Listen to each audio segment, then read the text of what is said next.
Donkey Kong 64 isn't a perfect game, with a lot of people decrying it as being a game which killed the 3D collectathon platformer genre. Whilst I wouldn't go that far, it definitely has its issues, from glitches which can soft lock you out of 101% to some questionable gameplay decisions. The biggest complaint of all is the tag barrel.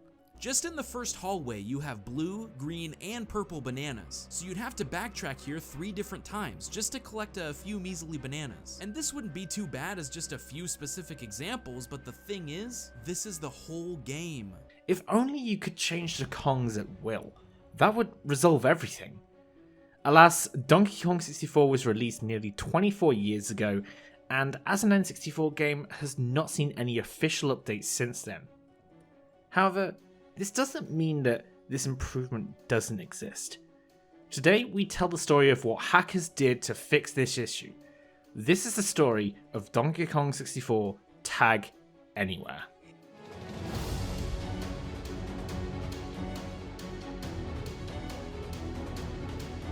Our story begins in 2019 with quite an extraordinary coincidence. At this point in time, DK64 Randomizer was recently released as a script for the BizHawk emulator, and one of the first post-release updates that I wanted to make as the developer of the DK64 Randomizer was Tag Anywhere. The prototype that I managed to get working was spawning a tag barrel upon entering every map in the game and keeping it far below you until you pressed a button, which would then bring the tag barrel to you. Whilst this concept worked, it wasn't great. Little did I know that someone else was thinking of the exact same idea for a different medium at roughly the same time. Introducing Kaze Emanuar, a prominent Super Mario 64 ROM hacker who has worked on innumerable hacks such as SM64 Last Impact, Super Donkey Kong 64, and Only Up 64. He managed to figure out a gameshark code that would work on console and other emulators which would behave very similarly to what I thought up. Both of these solutions worked and made very good strides to bringing the dreams of many DK64 players to life. But they still had their issues. The tag barrel still existed and the player still had to use it, even though it was portable. A true Tag Anywhere would bypass the tag barrel, but no ideas on how to do this came to mind. A month later, someone made a groundbreaking discovery. This is where we introduce Retroben, someone who invested a lot of time into looking into gameshark codes that can be used on N64 for a variety of games. Now, to understand how revolutionary Retroben's discovery was, he found an entirely new mechanic inside the game that none of us were aware of, not even those who have been working on tools for tasking this game. The game has a variable in memory which dictates an action to be performed on the next frame. This can be anything from initiating Gorilla Gon to playing the instrument to feeding Trough and Scuff.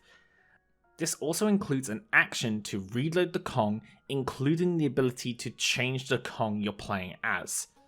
We were playing 3D checkers, Retroben was playing 4D chess.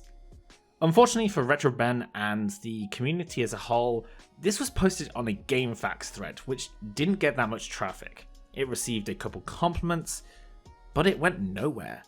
In 2019, this discovery had zero movement.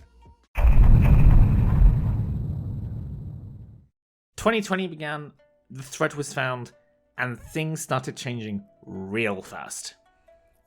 On January 1st at 6 PM US Central Time, Tudos found the thread, posted it to the DK64 Randomizer developer chat, and was able to confirm that it worked on BizHawk. It wasn't able to be tested on console because the code was too long for EverDrive and GameShark devices. On the 2nd of January, I managed to convert the code to a Lua script and also managed to convert it to a series of assembly instructions. CFox, one of the developers of DK64 Randomizer, made the quite apt comment that he wished it could be ported to a ROM. The code was then sent over to Isotarge, the head developer of ScriptHawk and a prominent figure in the community of knowing the technical aspects of the game. Once Isotarge saw this, the goal was very clear. On January 3rd, Isotarge started to work. Using an ASM patch, he was able to get it working on BizHawk. but would this work as an actual ROM on an actual Nintendo 64 console?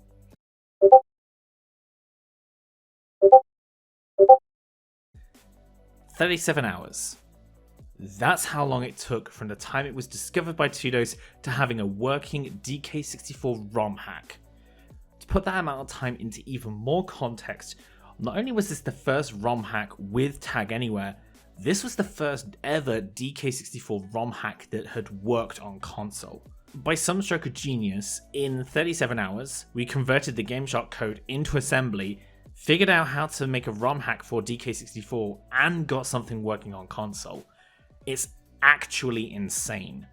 Whilst this is amazing, the next step in the development pipeline after getting something to work is to fix all the bugs with it. The biggest one at the time was that if a Kong didn't have their gun out and you tagged to Diddy, Diddy would have his gun out.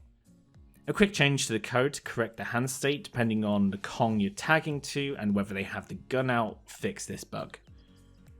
Then came banning Tag Anywhere in scenarios which would cause softlocks or crashes. This included a bizarre situation where if you tagged away from Lanky in Lanky phase of K. Rool and then tagged back to Lanky, Lanky would lose his ability to stretch his arms an increased amount of distance. Additionally, tagging when you've recently touched an item would transfer that item to the new Kong rather than the original Kong. This was originally solved by banning Tag Anywhere when the HUD was up. However, this resulted in a somewhat annoying cooldown after touching an item where you wouldn't be able to perform Tag Anywhere. This was later fixed by overhauling a lot of the code associated with the transfer of the items to a Kong. Now, all of this might lead you to ask a couple questions.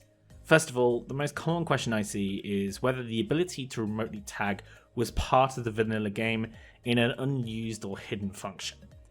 No.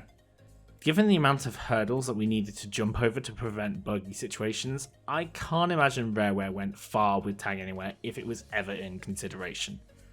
The other question you might have is, where can you find Tag Anywhere?